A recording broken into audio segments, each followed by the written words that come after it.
ท้าวสักกะเทวราชผู้เป็นใหญ่แห่งสวรรค์ชั้นดาวดึงส์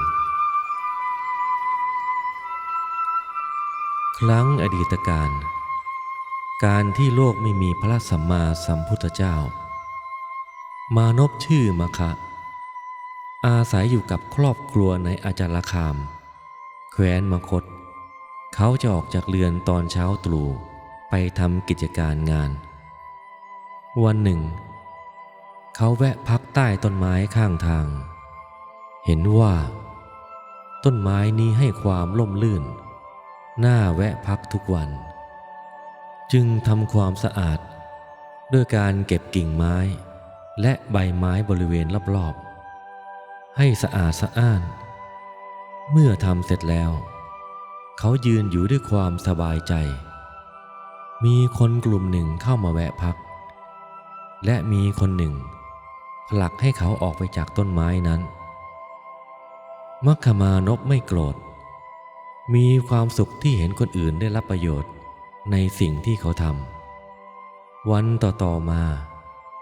เขาก็หาเวลาทำความสะอาดร่มไม้ต้นอื่นๆก็มีคนแถวนั้นเข้าไปใช้สอยพักผ่อนบ้างคนเดินทางไกลแวะนั่งรับประทานอาหารบ้างเด็กๆใช้เป็นสถานที่วิ่งเล่นบ้างเขาเห็นแล้วคิดว่าคนจำนวนมากได้รับความสุขเราได้กระทำบุญที่ให้ความสุขแก่เราแล้ววันต่อมาเขาก็ได้ใช้จอบเสียมออกไปปรับแต่งและทำความสะอาดสถานที่ต่างๆที่รกบ้างที่สกปรกบ้างซึ่งชนจำนวนมากเกิดความสะดวกสบายขึ้นเขายิ่งมีความสุขใจมากต่อมาในฤดูหนาวเขาหาเวลาก่อกองไฟไว้ในสถานที่ต่างๆให้คนพเนจรได้อาศัยไออุ่นฤดูร้อนเขาตั้งโอ่งน้ำไว้ตามสถานที่เหล่านั้นต่อมามานพคิดว่าสถานที่ที่เราทำล้วนเป็นที่ชื่นชอบของคนทั้งปวงพวกเขาเห็นเป็นดุจโลมณียสถานจึงพากันใช้สอยต่อไปเราควรปรับแต่งถนนหนทางให้เรียบร้อยจากนั้นทุกเช้าตรู่เขาจะออกจากบ้านพร้อมด้วยอุปกรณ์ต่างๆใช้จอบปรับพื้นที่ถนนบ้างใช้มีดตัดแต่งต้นไม้ใบไม้ตามถนนหนทางบ้างทำถนนหนทางให้ราบเรียบบ้างทำสองข้างทางให้สวยงามมานพหนุ่มคนหนึ่งเห็นการกระทำของเขาแล้วถามว่าสหายท่านทำการงานเหล่านี้ไปเพื่ออะไรมัคคมานพตอบว่าเรากำลังทำหนทางไปสวรรค์อยู่สิสหายมานพคนนั้นเห็นดีงามด้วยได้กล่าวว่าถ้าอย่างนั้นเราจะช่วยสหายทำสิ่งเหล่านี้ด้วยนะมัคคมานพกล่าวด้วยความยินดีว่าสหายเอ๋ยจงมาช่วยกันเถอะสวรรค์ล้วนเป็นที่รักที่ชอบใจของคนเป็นอันมากอยู่แล้วมานพทั้งสองช่วยกันทำสาธารณประโยชน์ดังกล่าวนั้นต่อมาก็มีมานพคนอื่นๆเข้าร่วมอีก31คนรวมเป็นกลุ่มมานพ33คนพวกเขาช่วยกันปรับปรุงหนทางได้วันละ1 โยชน์บ้าง2 โยชน์บ้างครั้งหนึ่งผู้ใหญ่บ้านอาจารคามเป็นคนพาลได้เห็นกิจการงานที่พวกมัคคมานพประพฤติแล้วคิดว่าคนหนุ่มๆเหล่านี้ทำสิ่งที่ไม่จำเป็นต้องทำเลยถ้าพวกเขาเข้าป่าล่าเนื้อออกมากินแกล้มกับสุราก็น่าจะดีอย่างน้อยตัวเราก็จะได้กินอะไรบ้างเขาจึงเข้าไปหามัคคมานพเหล่านั้น แล้วกล่าวสอนว่านี่แน่พ่อหนุ่มทั้งหลายพวกเจ้าไม่เห็นจะต้องทำอย่างนี้เลยหน้าที่เหล่านี้เป็นหน้าที่คนของพระราชาพวกเราเป็นชาวบ้านคลองเรือนหาเลี้ยงชีพไปวันๆดีกว่าเอาเวลามาทำสิ่งเหล่านี้ธรรมดาคนหนุ่มๆควรหาปลาและล่าเนื้อในป่าออกมาขายหรือกินกับแก้มกับสุราบ้างจะดีกว่าพวกมานพฟังแล้วคัดค้านว่ากิจเหล่านี้รอพระราชาสั่งไม่ได้หรอกพวกเราอยู่ถิ่นนี้ช่วยกันทำถิ่นฐานของเราให้น่าอยู่น่าสัญจรมีความสุขดีกว่าการเข้าไปหาสัตว์ดีกว่าการดื่มสุราฝ่ายผู้ใหญ่บ้านก็ยังไม่ลดละความคิดยังคงหาเวลาพูดเกลี้ยกล่อมพวกมัคคมานพเมื่อไม่ได้รับความเชื่อถือผู้ใหญ่บ้านจึงโกรธและคิดว่าเมื่อพวกมันไม่ทำตามคำของเร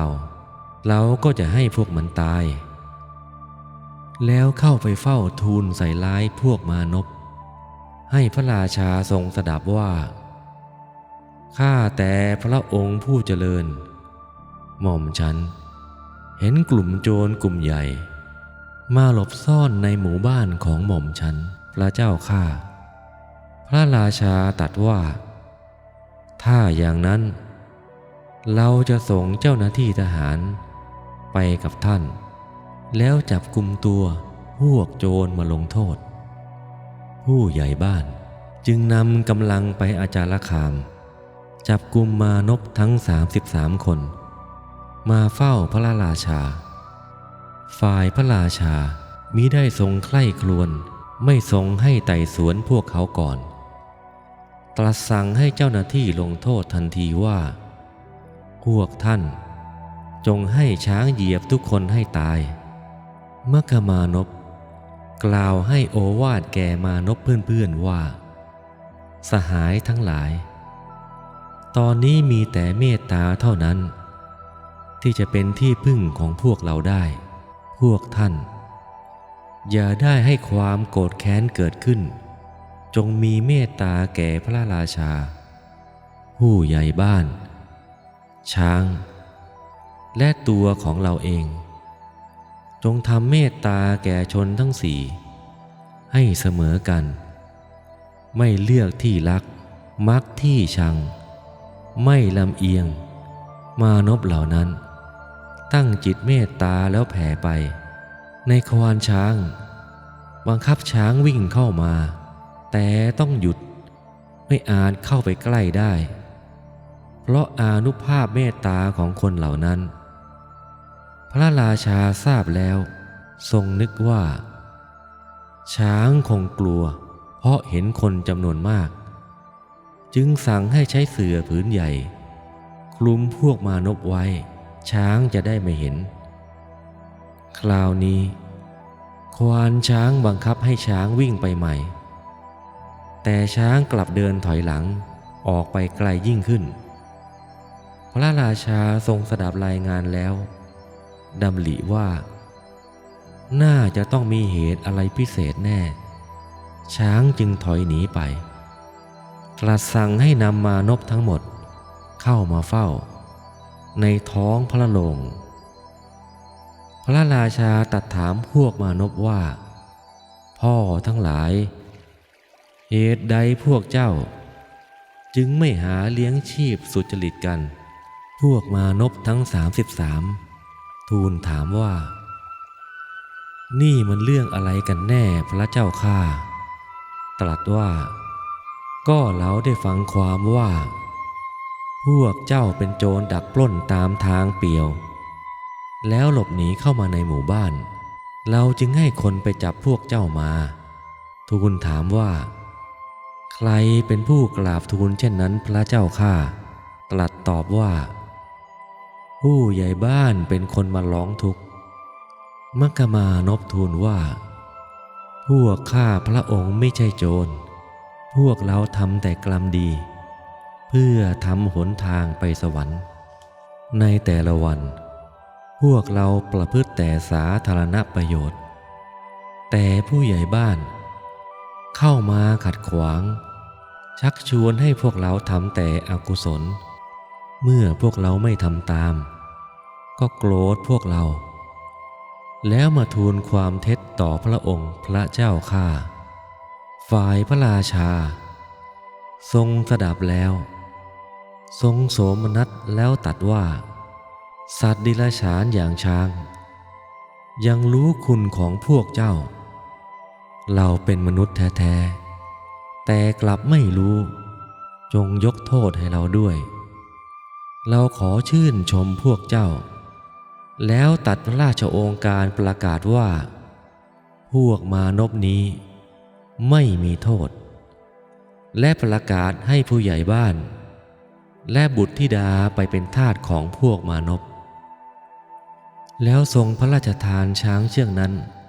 ให้พวกมานพใช้เป็นพาหนะและพระราชทานบ้านอาจารคามให้พวกเขาดูแลพวกมานพพูดกันว่าพวกเราเกิดกำลังใจมากขึ้นปรึกษาตกลงกันว่าพวกเราควรทำบุญให้ยิ่งขึ้นไปอีก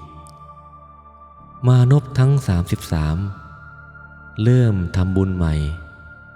ด้วยการสร้างศาลาที่พักหลังใหญ่ไว้ในหนทาง4 แพร่งเพื่อให้มหาชน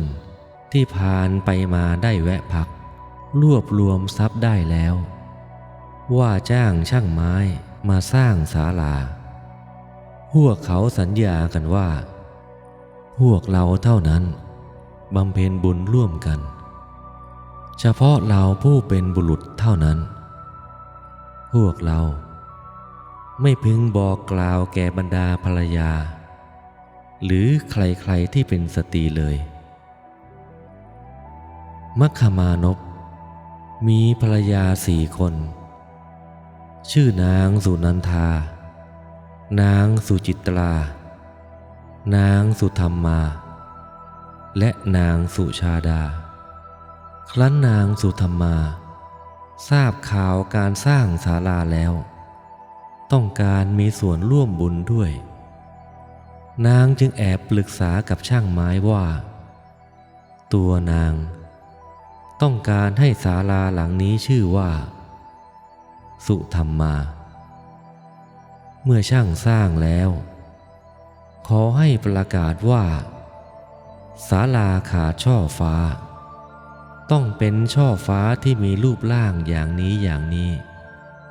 และต้องได้ภายในวันนี้เท่านั้นแล้วติดสินบนช่างไม้ให้ถากไม้ทำช่อฟ้าสลักชื่อว่าสุธรรมาไว้ล่วงหน้าครั้นเมื่อศาลาสร้างเสร็จแล้วในวันจะเปิดงานนายช่างไม้นั้นก็ทำเป็นตกใจแล้วกล่าวว่าตายจริงกระผมลืมไปว่าศาลาจะต้องมีช่อฟ้ามานพ33 คนจึงกล่าวว่าไม่เป็นไรพวกเราจะรีบไปหาไม้มาทำช่อฟ้านายช่างกล่าวว่าไม่น่าจะทันหรอกกว่าพวกท่านจะไปหาไม้ที่เนื้อดีและแห้งได้ที่กว่าจะแกะสลักเสร็จมงคลเลือกนั้นก็จะล่วงเลยไปก่อนเสียนะสิพวกเขาถามว่าแล้วพวกเราจะต้องทำอย่างไรนายช่างจึงแนะว่าควรประกาศหาช่อฟ้าที่มีคนทำไว้นานแล้วถ้าพบเราก็จะขอซื้อมายังพอมีเวลาพวกท่านจงรีบไปหาเถิดมานพ33 คนช่วยกันประกาศขอซื้อช่อฟ้าที่ทำเสร็จแล้วไปตามบ้านเรือนต่าง ก็ไปพบว่าช่อฟ้านั้นมีอยู่ในเรือนของนางสุธรรมาจึงขอซื้อด้วยเงิน1,000 กหาปณะแต่นางไม่ขายแล้วกล่าวว่าถ้าพวกท่านเปิดโอกาสให้ดิฉันร่วมบุญด้วยก็จะยกช่อฟ้านี้ให้เลยเหล่ามานพกล่าวว่าพวกเราจะไม่ให้ส่วนบุญแก่ผู้หญิงนายช่างไม้กล่าวไก่เกลี่ยว่านายท่านพวกท่านพูดอะไรไปนอกจากพรหมโลกเท่านั้นที่ไม่มีผู้หญิงนอกนั้นไม่มีที่ใดไม่มีผู้หญิงพวกท่านควรรับช่อฟ้าไปเถิดการงานมงคลวันนี้จะได้สำเร็จลุล่วงไปพวกเขาจำต้องยอมรับช่อฟ้าที่มีชื่อนางสุธรรมาไปประดับอยู่หน้าศาลาการเปิดใช้ศาลาก็ผ่านไปได้ด้วยดีศาลาหลังใหญ่นี้แบ่งเป็น3 ส่วนคือส่วนที่1ต้อนรับอิสระชนผู้หลักผู้ใหญ่เช่นพระมหากษัตริย์ส่วนที่2สำหรับคนยากจนเห็นใจหรือคนเดินทางหาที่พักไม่ได้ส่วนที่3สำหรับผู้เจ็บป่วยภายในศาลานั้นได้วางไม้กระดานไว้33 แผ่นแต่ละแผ่นสลักชื่อมานพ1 คนถ้าแขกหรืออาคันตุกะมานั่งบนไม้กระดานของใครก็จะเชิญแขกขึ้นช้างไปส่งยังเรือนของผู้นั้นให้พักกินดื่มและบีบนวดให้รวมถึงผู้นั้นจะต้องปรนนิบัติดูแลช้างให้ดีที่สุดด้วยมหาชนที่เข้าออกศาลาหลังนี้มักจะแหงนขึ้นมองดูช่อฟ้าเห็นชื่อสุธรรมาแกะสลักอยู่ก็จึงพูดต่อๆกันไปว่าเรามาศาลาสุธรรมาเราจะแวะพักศาลาสุธรรมาเป็นเหตุให้ศาลาหลังนี้ถูกเรียกว่าศาลาสุธรรมาซึ่งน้อยคนนักที่จะรู้ว่าศาลาหลังนี้สร้างโดยมานพ33 คนฝ่ายนางสุนันทาคิดว่าสามีเราและเพื่อนๆไม่ยอมให้เราร่วมบุญด้วยเลยแต่นางสุธรรมาใช้ความฉลาดเข้าร่วมบุญจนได้เราจะทำอะไรดีหนอแล้วคิดได้ว่าชนที่มายังศาลาหลังนี้ควรจะได้น้ำกินน้ำใช้นางจึงว่าจ้างให้ช่างขุดสระโบกรณีสระบัวไว้ด้านข้างของศาลานี้ต่อมาจึงเรียกว่าสระสุนันทานางสุจิตราคิดว่านางสุธรรมามีส่วนร่วมบุญด้วยช่อฟ้านางสุนันทาร่วมบุญด้วยสระน้ำเราจะทำอะไรดีหนอคิดว่าชนที่มาศาลานั้นได้ดื่มได้อาบน้ำแล้วควรจะมีดอกไม้สวยๆประดับศีรษะศาลาก็สวยคนก็สดชื่นสวยงามแล้วจึงว่าจ้างให้คนปลูกสวนดอกไม้และผลไม้อื่นๆอีกจำนวนมากจนไม่อาจจะกล่าวได้ว่าสวนนี้ไม่มีไม้ดอกไม้ผลอะไรต่อมาจึงเรียกสวนนี้ว่าสวนสุจิตรามีแต่นางสุชาดาเท่านั้นไม่ขอมีส่วนร่วมบุญอะไร นางคิดว่าเราเป็นลูกของลุงนายมคะและเป็นทั้งภรรยาบุญที่สามีทำนั้นก็เป็นของเราเหมือนกันบุญที่เราทำก็เป็นของนายมคะเช่นเดียวกันคิดอย่างนี้แล้วนางก็เอาแต่แต่งตัวสวยๆอย่างเดียวนอกจากมัคคมานพจะเป็นผู้นำกระทำสาธารณประโยชน์บำเพ็ญบุญกุศลหลายประเภทแล้วมัคคมานพยังประพฤติวัตบท7ประการด้วยวัตบท7ประการนี้แลเป็นเหตุให้ถึงความเป็นท้าวสักกะดังที่พระพุทธเจ้าตรัสเล่าไว้ว่าภิกษุทั้งหลายในการที่ท้าวสักกะจอมเทพยังเป็นมนุษย์นั้นได้สมาทานวัตบท7ประการบริบูรณ์เพราะเป็นผู้สมาทานวัตบท7ประการจึงได้ถึงความเป็นท้าวสักกะเทวราชวัตบท7ประการคืออะไรคือ 1. บำรุงเลี้ยงบิดามารดาตลอดชีวิต 2. ประพฤติอ่อนน้อมต่อผู้ใหญ่ในตระกูลตลอดชีวิต 3. พูดจาอ่อนหวานตลอดชีวิต 4. ไม่พูดวาจาส่อเสียดตลอดชีวิต 5. ปราศจากความตณีมีการบริจาคเป็นผู้ควรแก่การขอ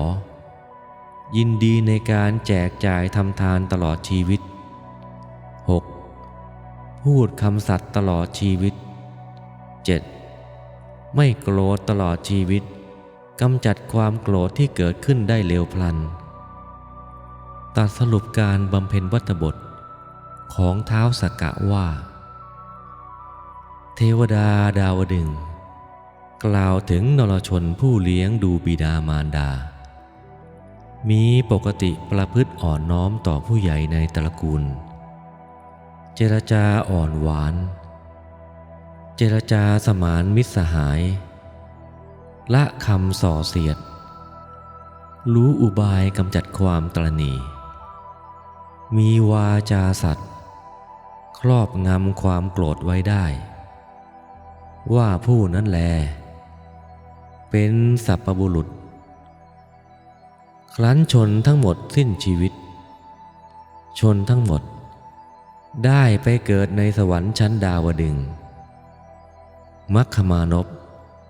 ได้เป็นท้าวสักกะเทวราชพวกมานพผู้เป็นสหายเป็นเทพบุตรนายช่างไม้เป็นวิสุกรรมเทพบุตรช้างเกิดเป็นเทพบุตรชื่อเอราวัณนางสุธรรมาเกิดเป็นเทพธิดาคู่พระไทยพร้อมเกิดเทวสภาชื่อสุธรรมาในดาวดึงส์ด้วยนางสุนันทาเกิดเป็นเทพธิดาคู่พระไทยพร้อมเกิดสาโบกรณี ชื่อว่าสุนันทาในดาวดึงส์มีแต่นางสุชาดา